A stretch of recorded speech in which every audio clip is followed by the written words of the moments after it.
Hello, everybody. Welcome back. Another weekend of football coming up very quickly. We're on to, is it week 11? It's week 10, 11. I've run out of the... Stop counting the weeks. Yes, It's football thick and fast. Yeah, and at this month especially with the European Games, it's going to be football nearly every 2-3 days. So it's a fest for everybody out there. It is. Well, any team that's involved in Europe, it does leave the question mark, how big is their squad? Can they cope with the extra games? Yeah. So far, so good, I would have to say, for them. The thing is, though, that we've got the World Cup coming up as well, too. So while it'll be intensive for a while, then there will be a break. There will be a big break, and there's some big names that won't be at the World Cup. Will have like a holiday. Sure, exactly, yeah, and it'll help as well. Teams maybe lower down as well. You know, maybe to try to regroup and get the basics going again. Okay, so week 11, I think we've got a Friday night game. We do indeed. I think it's a very interesting one.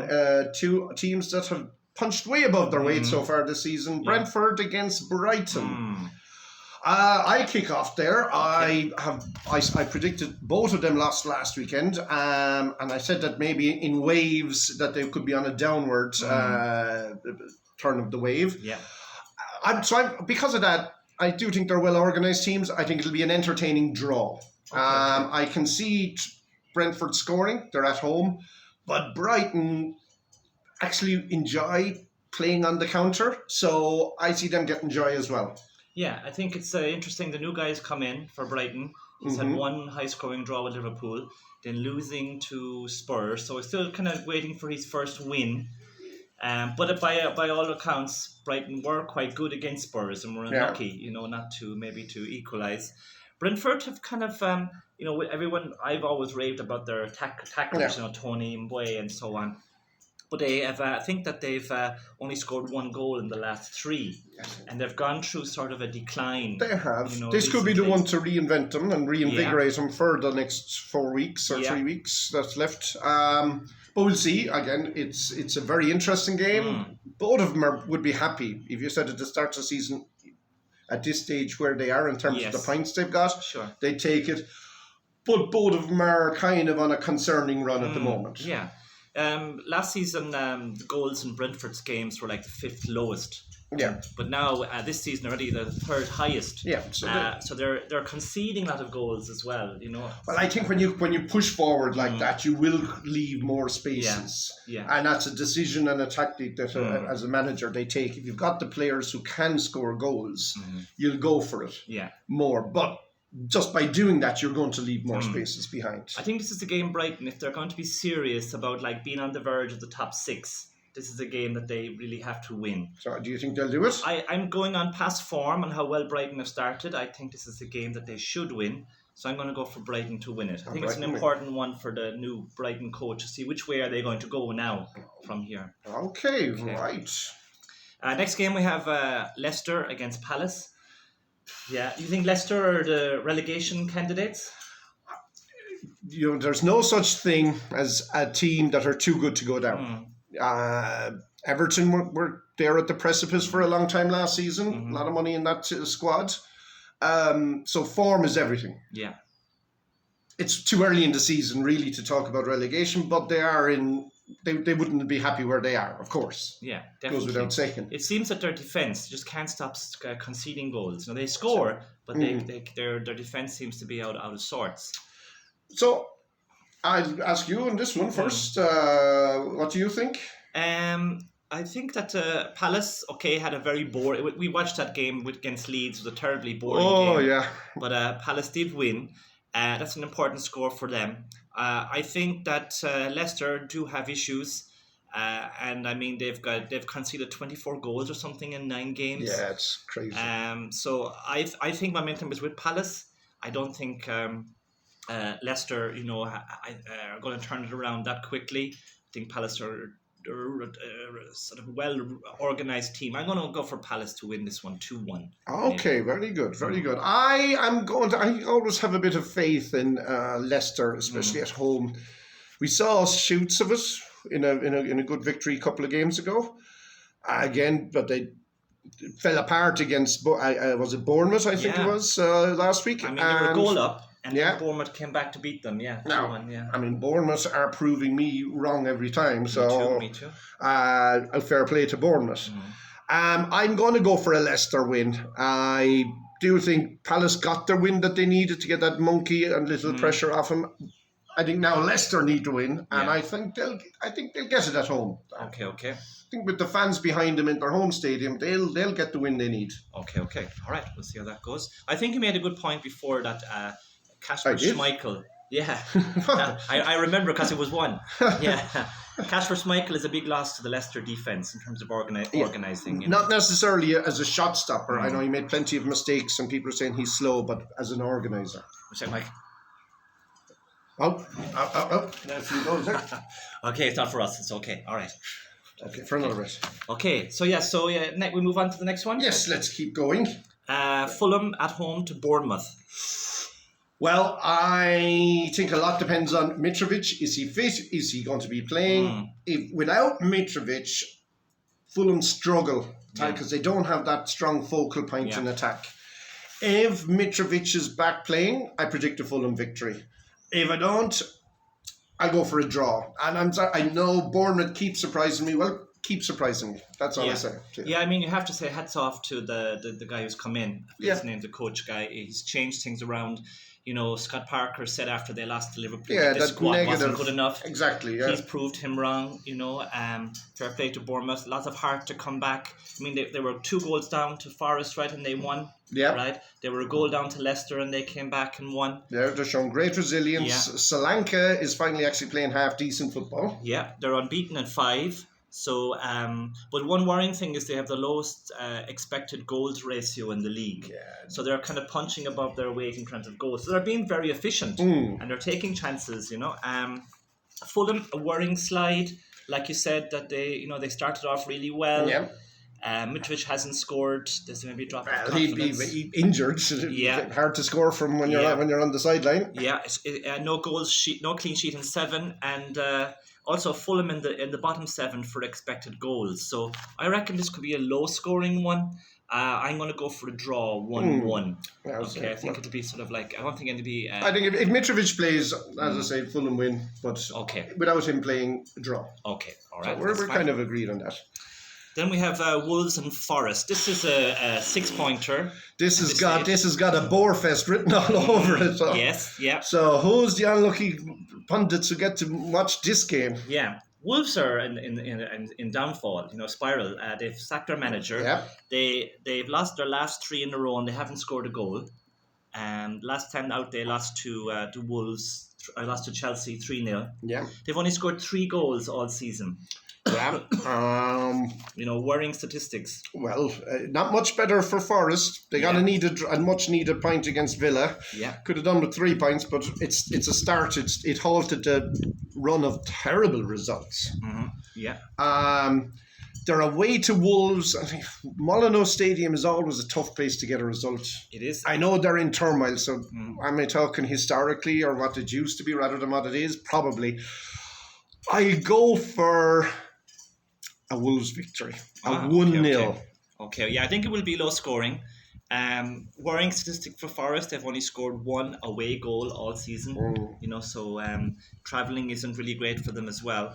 I think what in favour of Forest is they brought in this guy Emmanuel Dennis. Yeah, he's a good from Watford. The Watford lad, yeah. And he started his first game. He got that goal against Villa, and he's a good striker. He'll score goals, I think. He will if he gets a good service. Yeah. Wolves, I'm going to go for a low scoring 0-0 or maybe 1-0 to Forest. Okay. Yeah. For us old guys as well, interesting statistic. This is because Wolves and Forest are like our 2 traditional top flight teams. Yeah. But this is actually their first top flight game together since 1984. That's before even we were born. Well, a bit after. But but 1984, what would have been Brian Cloughy would have been still there in Forest shouting away from the turnstiles.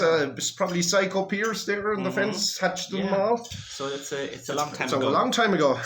Okay, so that go on to then the Saturday games, the Sunday. Yeah, we've Leeds against Arsenal. A lot of big matches. Yes, a lot of big matches on Sunday. I would say all the top teams. Except Spurs, but maybe we'll just say all the top teams are playing on Sunday. Yes, yeah.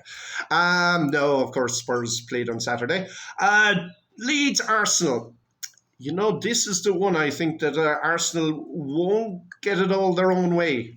They huffed and puffed, but they got over the line in Europe, rested a few key boys. But away to Leeds in Elland Road, I think Leeds will be up for it and will give them a far tougher game than Arsenal will be expecting. Yeah, Leeds are actually unbeaten at home so far this season. There we go. I think a draw. I'm going for a 1-1 draw. A very entertaining match, I think. I'm going to go for a 1-1 draw. Yeah, I think with Arsenal, the momentum is with them now. Young players, they're just they're looking forward to going out into that field and playing football because they're enjoying it so much at the moment. Oh, they'll get a kick or two now up in Leeds, up in Elland Road, know how to kick a player. Yeah, that'll quieten them down. Leeds haven't been really good. They've lost 3, drawn 2 of the last 5. There seem to be kind of like not with the same momentum or togetherness they had maybe at the start of the season. I think Arsenal will win 3-1 against Leeds. I think Arsenal will just be too much for Leeds.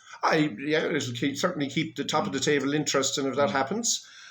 I think that when the top of the table team comes to your home ground, though, that's a great opportunity to redress a slide. If the players can't be up for this game at home, they won't be up for any game. But Leeds are not going to sit back either. They're going to go and attack they will. Arsenal. They'll go. And that would suit teams like Arsenal, coming there. Just a quick word before we move on about the Liverpool-Arsenal game.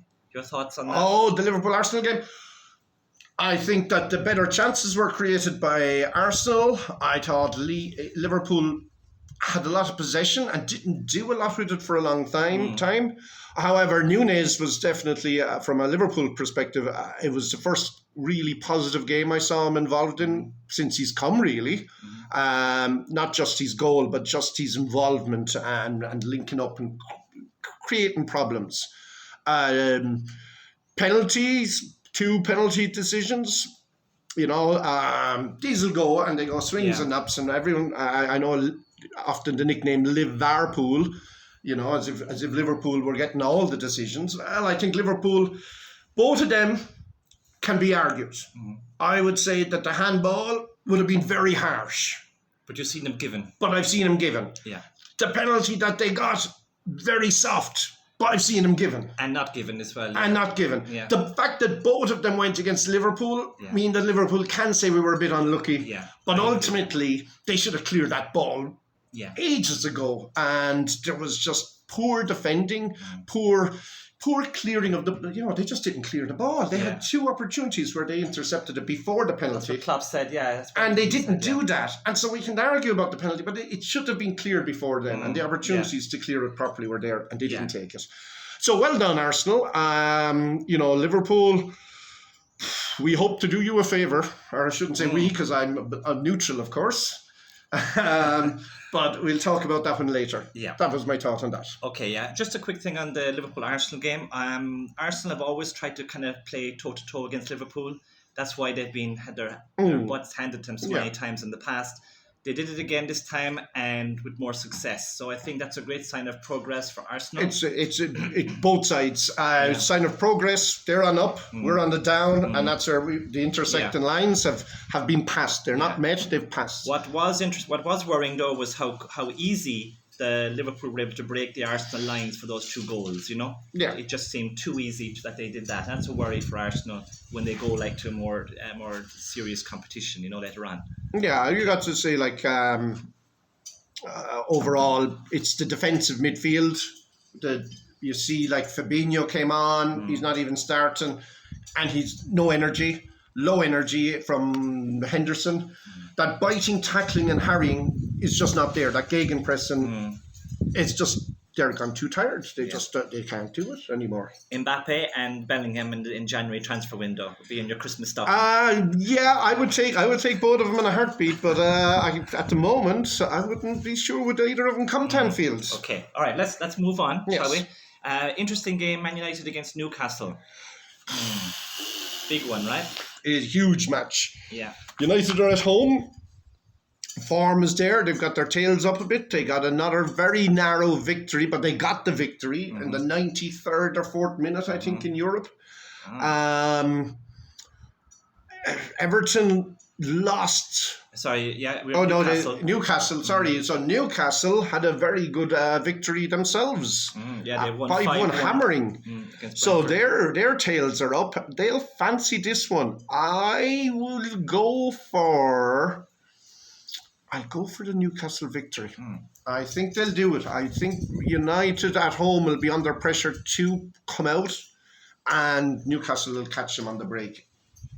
Okay. Yeah, I think it's a very interesting game, and one I'd like to watch. United are up and down. They've got this certain things going forward because they've got good players. Fantastic talented players, but they just don't seem to have that teamwork together. And their defense as well is suspect. Newcastle, I think the international break the last time did them really well. We spoke about this before. They've really come back, 2 wins since then. They've scored 9, conceded 2 in the last 2 games. So there really is momentum with them. United though were difficult at home. Okay, again, they only lost one of 12. I see a high scoring game here. I think maybe 2-2. 2-2. Yeah, either way, I think it's going to be a very interesting game, and it'll be a good gauge for Newcastle in particular of where they are. But we're talking about 2 teams, I think, that are competing for top 6.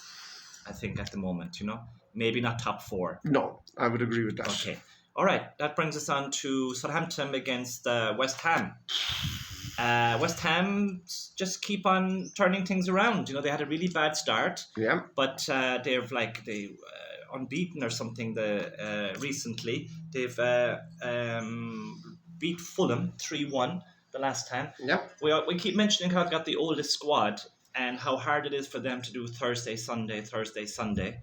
They played again yesterday against the Belgian team, Anderlecht. They won as well. They won as well. So, they're definitely on an upward on trend.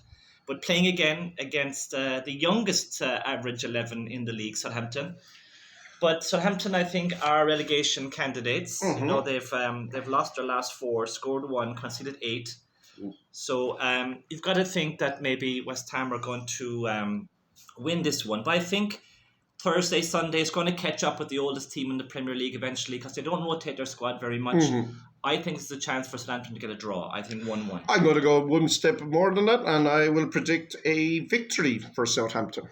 I think they need it, and I think the players, the way I look at it, the players are playing for their manager still, and Ralph, he's under pressure. He's under huge pressure. Away to City was always a hiding to nothing. This is a game that they will feel they have a chance of getting something from. And if they've any hunger at all, if there's any bit of loyalty to the manager or even just pride in the shirt, they'll go, they'll play as hard as they can against, as you say, a West Ham that are maybe feeling the effect of the games on Thursday.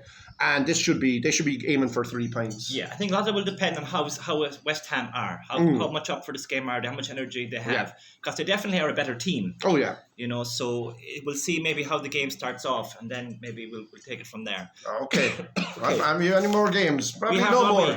Then we have the big one, right? Liverpool against Manchester City. The relegation 6-pointer. What do we think? Do you want me to go first? Well, off you go. I'd like to hear your pearls of wisdom. Yeah, I think it has to be a City win. The way City are playing, they look flawless at the moment. Well, on the other hand, Liverpool are still a very good team, but I think there are clinks in their armour, things that Arsenal exposed. I think City are that much more. I think it will be a chance for City really to kind of to step on Liverpool and say, listen, we've been close for a couple of years now, but we're not this season, and they'll be hungry to give hope, in dark times. So I think I'm going for City 3-1. Okay, again, maybe this is heart over the head. I'm going to predict a Liverpool victory, and I'll tell you why. Tell me why, Mike. Because games like this are bigger. There's a lot of fighting within themselves in Liverpool. You're not playing your part. You're not defending right. But when you get a team who are obviously going to win the league, I mean, they're playing brilliant football like Man City. It's a chance for. I think that will refocus the likes of Van Dijk. I am a good defender. I'm going against the informed striker in world football now. I'm hoping. That's why I'm saying it's heart rather than head. But if ever there's a game for are re-energizing. If you want to say, just to kind of go, look, as you say, we're not a bad team. We can do it.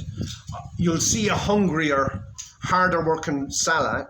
I know it was against Rangers, but that hat-trick just gets the confidence going. Yeah. Again, he knows where the net is now. Just to remind him, look, I can still score goals. Mm-hmm. So I'm going to go for it because otherwise the league is boring. Mm-hmm. So yeah, I'm saying Liverpool to win 2-1 because you won't keep a clean sheet. I think it'll be De Bruyne will be the main guy. I think that Haaland will have one of his quiet games and won't score. But I see Liverpool getting the win with the fans behind them in the top end. Bam, you'll never walk alone. We forgot 2 games. Oh, there's 2 more games. Yeah, we're running way over time this time. Yeah, so come on, let's quickly go. Spurs at home to Everton. Oh, Spurs at home to Everton. Spurs to win this one. Yeah, it'll be maybe 1-0, 2-0. 2-0. Okay, yeah. Spurs, they beat Frankfurt midweek. Good to see Son and Kane working back together, yeah. Again.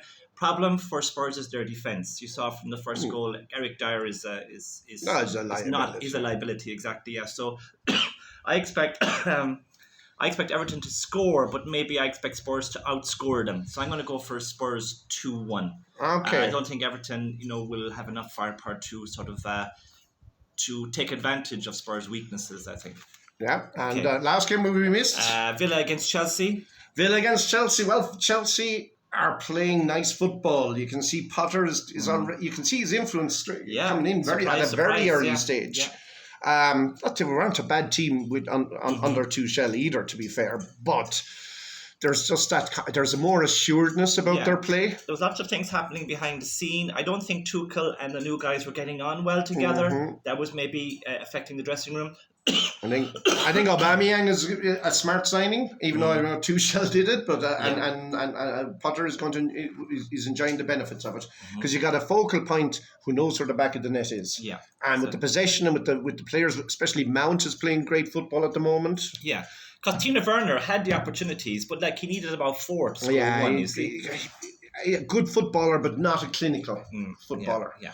And I think you could see Sterling could suddenly find himself struggling to get into this starting lineup with Chelsea because he like Werner needs a lot of opportunities to convert. Okay, interesting. Okay. Anyway, so I'm going for a Chelsea victory there. Yeah. I think it could be 2-0, 3-0.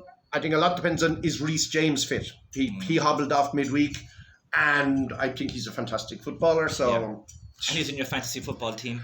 Well, indeed.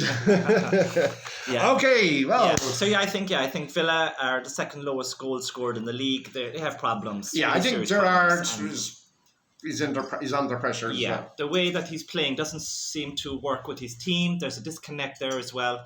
I think Chelsea all the way 2-0. Okay, sorry for going over times a little bit, these guys, but we wanted to talk about the Liverpool City game and also about the Arsenal. And reflect back on the Arsenal one. Yeah. Enjoy the games and hopefully see you all very soon. Yep, it's a goodbye from me. And it's a goodbye from him.